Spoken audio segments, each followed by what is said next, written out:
that you celebrated. So why did you celebrate Nigeria at 65? Is there anything to cheer about the country? What gave you the reason to celebrate? We have this adage.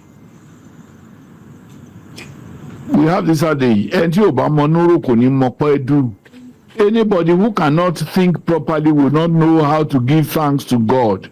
Okay. That Nigeria is celebrating 65 years of independence, despite all the challenges of civil war, of criminality, of all kinds of issues, challenges. We should thank God for keeping us one and keeping us up to this moment as one united and developing country. It is true that we would continue to, every country has its own challenges. Okay. In fact, on this issue, PDP has no mouth to talk if they have a sense of shame. They had been in government for 16 years. Okay. If they had been able to consolidate to deliver good governance to Nigeria, Nigerians will not get them out of office for more than 10 years now. Okay. So, it is part of the disasters that they created for this country that the Tinubu administration is still working on up to this moment to try to bring reform to the processes. Okay. You know the level of corruption during the PDP era. It is common knowledge at all levels of governance in this country. You also know that the issue of corruption had always persisted over the years, during right from their administration up to this, a lot of this moment. A lot of issues are being taken in one fell swoop by the Tinubu administration. Okay. If you take the issue of oil subsidy... All right, sir. I'm sorry, Minister. We'll get into all of that. You have time to address assess or evaluate the performance of this administration. We'll get to that point. But at the moment, it does appear that politicians, your class, the political class, simply play politics with the life of Nigerians. I say that in the light of the fact that every other person in the APC, that's the ruling government, believes that Nigeria has done well. People in the opposition believe that Nigeria has not done well. Nigerians believe that Nigerians are suffering. So, does it amount to playing politics with the lives of Nigerians? Because some people in the government, when you corner them by the side, they'll tell you, look, we understand that we are not doing well, but we just have to put out that posture that, look, all is well. Isn't that some form of, playing politics with the lives of Nigerians? It will be a surprise if anybody in the government, the current government, is, playing that game which you allege. I am not sure that anybody in his right senses in government would play hide and seek. What the truth is that we inherited a government, an economy which had been mismanaged over the years. That is the truth of it. Like I have challenged PDP. If they had done well in 16 years, they would not have been thrown out of governance. After that, they've been thrown out. They have made unsuccessful attempts to come back, but Nigerians never give them any chance. So, that is evident of the fact that Nigerians have not forgotten the catastrophic governance that PDP impose on this country. Okay. We inherited that kind of situation which Tinubu, as somebody who had done excellently well as governor of Lagos State, is trying to manage in such a way that reforms would produce successes and triumphs. And by the grace of God, I know that whether sooner or later Nigerians will come to celebrate holistically President Bola Ahmed Tinubu. All right. Thank you very much, Minister. It's good to hear you say all of this, but I'd like for us to look at the numbers because you talk about what the APC inherited from the PDP. Let's look at the numbers. PDP left inflation one digit at 8% within 10 years. APC drove it to 34%. PDP left the exchange rate less than 300 naira in 2015 when they left. In 10 years, APC drove it to 1,501 naira as we speak today. Unemployment rate was 1 digit by the time PDP left in 2015. Now it hovers between 25-32% youth unemployment. I can go on and on. Exchange rate, interest rate. At the moment, we have the MPR, the last MPR we had at the central bank left the interest rate at 27%. Under the PDP, it was below, far below 15%. It hovered between 12 and 14%. Minister, for the 8 years that Buhari was in office, it's on record that 63,101 Nigerians were killed in cold blood. Do you still believe that the APC inherited, by the time PDP left office, Nigeria was the biggest economy in Africa, $500 billion world economy. By April this year, when the rebasing was made, Nigeria had slid to number 4, dipping from $500 billion economy to $247 billion economy. Minister, do you still believe with these numbers that APC inherited a bad economy? I do not know where you get all these fantastic figures. From National Bureau of Statistics, sir.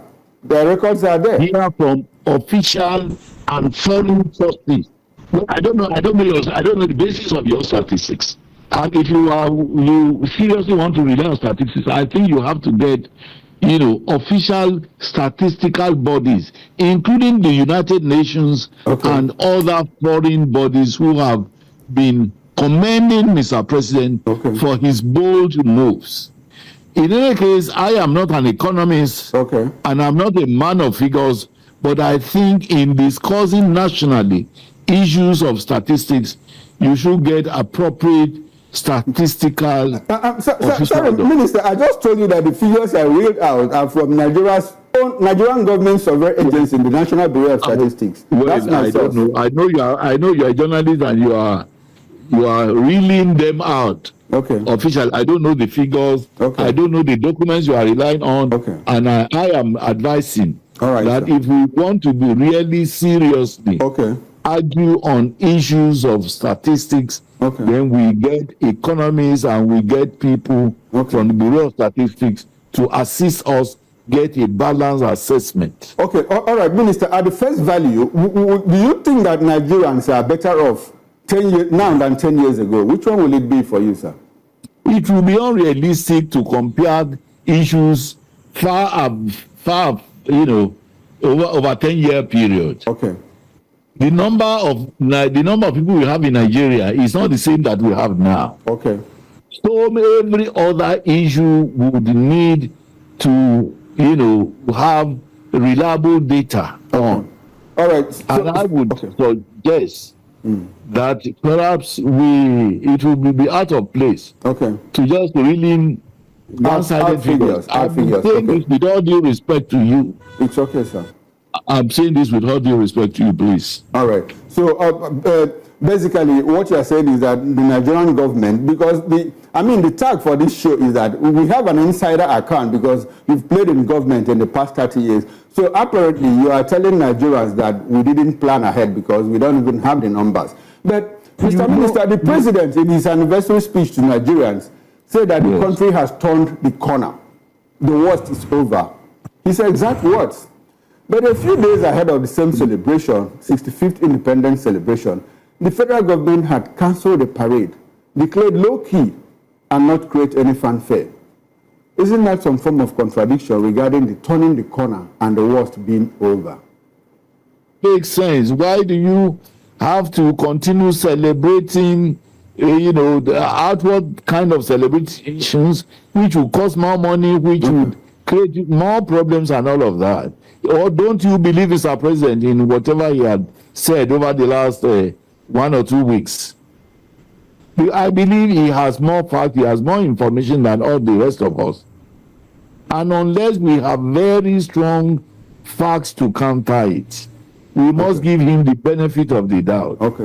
what we do know and which cannot be controverted is that he had an opportunity of being governor for 8 years, and he did so perfectly well that he excelled over and above all other governors in this country. So you will think that for somebody who had done that, he will be so careless this time around not to, distinguish himself at the national level. Okay, so apparently it's difficult for us to say that the country has turned the corner. If after turning the corner, we still find it difficult to celebrate the gains that we have made in the past 10 years. Well, Minister, I'd like for us to walk back in time, still interrogating our nationhood at 65. How have we managed the country the British left for us? The hard work of our founding fathers and all the potential we had at independence. How far have we driven that? We see what is important, I think, which we should remind ourselves. This oil, problem of living in the past, kind of.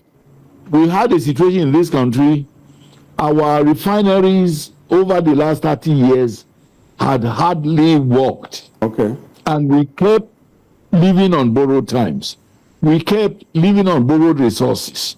We kept giving the wrong impression of ourselves, as if we had all the resources to throw away in the guise of ensuring, stability. We kept deceiving Nigerians by borrowing to sustain oil within reach at that time, over a long period of time. Now, if you are a worker somewhere and you earn 10,000 naira a month, and your expenses for the month goes to 100,000, obviously you now fell into borrowing to, sustain yourselves. For how long will you keep borrowing before the borrower turns around to say, look, I can no more borrow you any money because I know you will not be able to pay back? A wise man would rather want to cut his coat according to resources or readjust his earnings and expenditures. This is exactly what previous presidents refused to do. And Bola Ahmed Tinubu had the courage to challenge us as Nigerians and said, look, we cannot afford to continue to borrow to sustain oil, which is very crucial to us as a nation. So he removed it. When he removed it, of course, the consequence of that is that today, all Nigerian governments are richer. Okay. All state governors have about 3 times what was their earnings. If they are mismanaging these resources, should we continue to, to blame Bola Ahmed Tinubu, who has brought about, a resurgence in terms of revenues? Should we not continue to remember that we have 3 tiers of government in Nigeria, and that every tier of government must live up to his or her responsibilities? Okay. This is what we are shying away from. All right. For me, I would think Nigerians need to commend the courage which the president applied in bringing about, strategy of the oil resources, oil resources. Practically, okay. You're talking about the first subsidy removal. Now, your intervention on this matter. Now, you said that you talked about the refineries. Within the 2 years of the Tinubu administration, Mele Kyari promised 9 times and failed 9 times about delivering the refineries, to bring them up to working capacity. The last time, they told Nigerians that the refinery was up and running. And again, it is down now. And I understand that within the 10 years of the APC administration, in excess of $10 billion was spent to put the refineries at work. They are not working. Now, talking about the refinery, the oil subsidy removal, Minister, are you aware that between July 2023, when Tinubu came into office and removed the first subsidy, and September 2024, Nigeria paid 7.7 trillion naira as subsidy on oil. And when you say that the governors are getting more money at the present, the governors are crying because the money that they are getting doesn't have value if you look at the exchange rate. When they were receiving, actually you were receiving $2 billion a month when the exchange rate was 380 naira. Now you receive $5 billion or even $10 billion, and the exchange rate is 1,500 naira. Does it make sense? It doesn't, sir. So what's your reaction to all of that? Because all the money is being received by them be exchanged. Is it everything that they have to buy foreign goods before their citizens can enjoy? We tend to believe that we cannot do anything without dollar. Because Minister, that is what it is, sir. Is there anything that we produce locally? As little as toothpick, we still import. We are still an importing nation. We don't produce yam and rice in Nigeria. So everybody is just eating yam and rice. Minister, I'd like for us to come back. People should refuse to eat yam and rice and be eating foreign goods. When we are making money in Nigeria, okay, and you are saying everything must be dollarized. I am a citizen of this country. Okay. I don't have any business with dollars at all. So, if my governor cannot utilize the nairas that he's getting to make lives better, to build better roads, to build school buildings, to ensure that teachers are properly paid and so on and so forth. Okay. Then we could all, resign from our offices. All right, Minister, I'd like for us to come to the present. Before we get into your politics, the politics of your person. We have waged a war on terrorism for over 20 years. As cabinet minister, you witnessed this firsthand. What was the reaction, anytime news filtered, before the Federal Executive Council meeting that scores of Nigerians had been killed? Was it sober? Was it deeply troubling or papered over? What was the reaction of the president then, Muhammad Buhari, anytime there was news that Nigerians had been killed? And he was more like hamstrung on fighting insecurity. I would like for you to walk us through all of that. As a cabinet minister, what did you experience, anytime the issue of insecurity was raised during the Federal Executive Council meeting? Government 6 years ago. And the truth is that the issue of banditry and criminality in Nigeria are largely self-created by Nigerians. Okay. The late Chief of Bafemi Awolowo had warned, if you fail to train the children of the poor, they will ensure that your own children cannot sleep with both eyes closed. A lot of this banditry is a rebellion of a kind against the order of the various communities. Okay. People who come from poor homes are left to rot. And when they grow up and mature, they rebel against society. And unless and until we make certain things free universally, education ought to be free at all levels, health services ought to be free at all levels. That is the Awolowo philosophy that I am determined to implement if I have any opportunity in government. Okay, we'll talk about your opportunities very soon. If the opportunities come, I will certainly ensure those Awolowo policies are re-established, so that society can be a better. All right, Minister, because we still have a lot of ground to cover. So I'd like for you to be very specific. My question was, as cabinet minister, anytime you discuss the issue of insecurity, how did your colleagues feel, and what efforts do you think that your government made at that time to fight insecurity? The reality at that time, when I was in office, was the fact that government had pumped so much money into the purchase of arms and ammunition, to confront banditry, to confront criminality and all of that.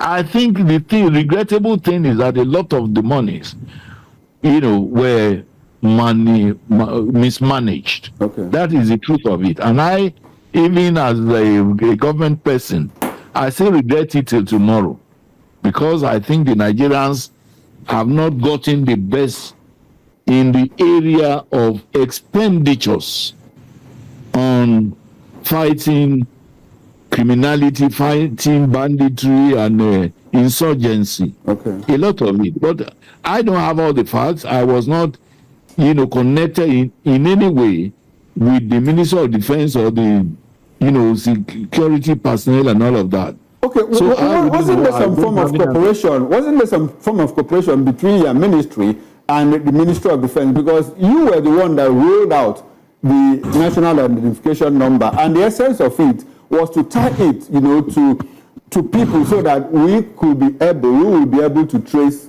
criminals and all of that. Was there no synergy between you and the ministry? It was available for application in fighting corruption, but whether, those involved got action done on it or not is another matter. Okay. Now, Minister, let me ask you, how did you feel? You're a lawyer. How did you feel when you were appointed Minister of Communications? Did you have any technical knowledge before then? And how were you able to cope with policy directions? As far as I'm concerned, it was about management and administration. Okay. And I didn't need to be a communication expert before I could run a Ministry of Communication. Okay. And people who worked around me and people who were sufficiently conscious will give credit that I did my best in the circumstances that I found myself. Of course, I had very serious challenges, which I still regret, that people in colleagues and even the president at that time did not give all the support that they ought to have given. There were so many people who were very close to. Could you share some of those challenges you had with Nigerians? Can you share some? Number one, I'll give an example. Okay. I wanted to establish an ICT university for Nigeria in order to broaden the availability of training for Nigerian youths. But a number of our colleagues oppose it, giving very useless, flimsy, baseless excuses. And regrettably, Mr. President at that time said, Barrister Shittu, I know I